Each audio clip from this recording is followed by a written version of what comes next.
Wait until you see what was loaded in shipping containers filled with supposed humanitarian aid supplies for Syrian refugees in Europe.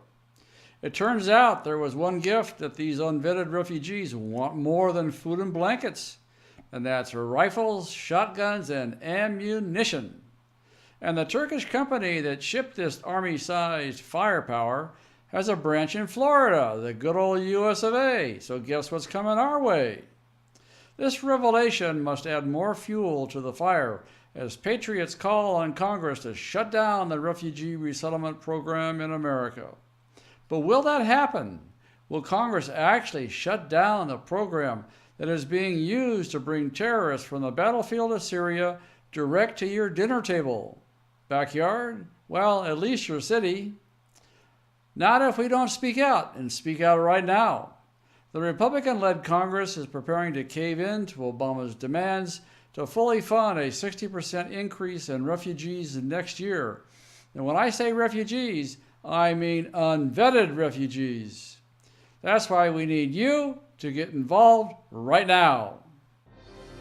It's time for another blistering report from the front lines of the cultural war for a constitutional America. And now, here's your host, Charles Benninghoff. Law enforcement officers in Greece made a huge discovery in a shipment that was headed to the Syrian refugees that are now flooding into Europe this month, as well as in the past year. They found a dozen shipping containers that were supposed to be filled with furniture, but instead they contained approximately 5,000 rifles and shotguns, as well as 500,000 rounds of ammunition. Here, the image shows you Greek police pulling rifles out of the boxes that were loaded in at least 2 of those shipping containers. This next image shows thousands of rifles that were intercepted and they were shipped in the boxes marked as furniture, designated to go to unvetted Syrian refugees in Europe as part of their international relief effort, or is that their international jihad effort? I think it's the latter. And when you're talking about support, yeah, right. The only support they want, here in this country at least, is to relieve Americans of their faith, their wives, and their young daughters, and our heads if we fight back. Now let's turn to the third image. Here you can see one of the rifles next to boxes, as well as boxes marked as portable filing cabinets, which just goes to show you what a scam these refugee relief programs are. That's not relief, it's armament. And what do the refugees need filing cabinets for anyway?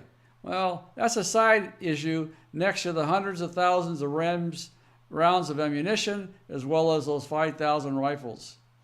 Speaking of which, take a look at this.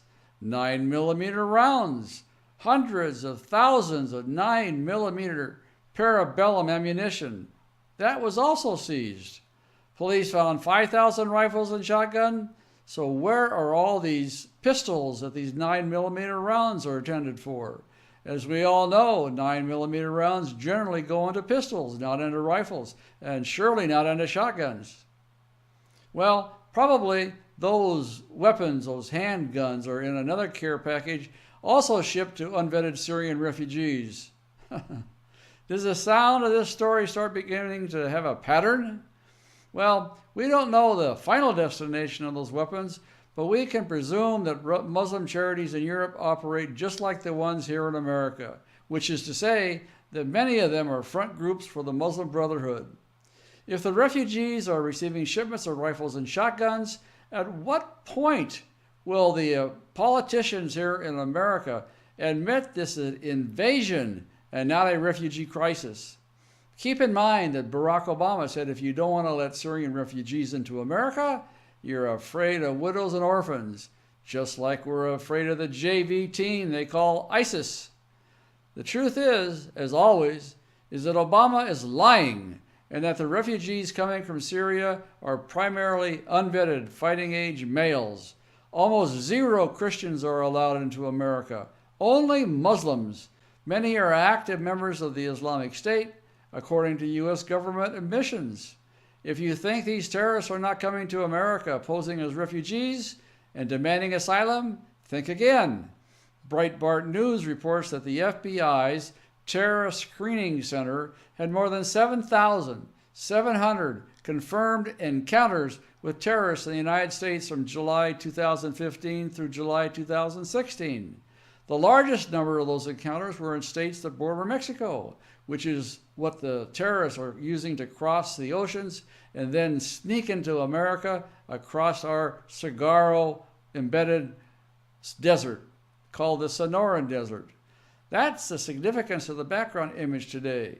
The Sonoran Desert, which separates Mexico from the United States. Hey, look at this now. Look really close. Maybe if you look hard, you can see some turbans with beards attached sneaking past those saguaros. Even if these turbans with beards are caught at the border, they know to request asylum and they'll be taken in as refugees. Then, after they're released as an unvetted refugee, they can skedaddle over to Florida and pick up their free Sharia enforcement humanitarian aid and a handful of 9mm parabellum bullets to go along with it. Breitbart reports that many of the terrorist refugees discovered by the FBI came directly from Syria and are known members of the Islamic State. So that takes us to the continuing resolution now being debated in Congress this week. Barack Obama asked for a 60% increase in refugees for fiscal year 2017, bumping the official number of unvetted refugees from 70 grand to 110,000 people. This the GOP caved into, well, at least for now, and the current budget contains full funding for this refugee increase. We have to stop this, folks, and we have to do it this week. The GOP-controlled Congress is about to give Barack Obama full funding for a massive increase in the number of unvetted Syrian refugees, most of whom, as I've already stated, are fighting-age single males. That needs to be cut from this budget, and it needs to be cut immediately.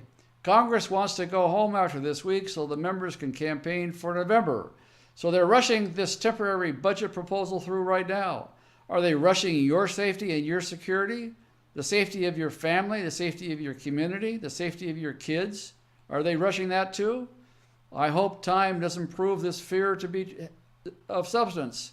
I also hope that Americans will take this threat seriously and speak out today. You can speak out from our action page, and if you stay tuned for just another moment, Bob Mallory will have instructions for you on how to get there. This is Charles Benninghoff signing off and wishing you freedom, fulfillment, and God's many blessings. Congress is debating the continuing resolution this week and could wrap up by Friday. There's not much time left to act. If you're on our action page on our website, use the form to the right of the video screen to select a program and contact Congress. If you're watching this on YouTube or Facebook, click the icon appearing now to find a link to our action page, or look for the link in the description. Speak out today.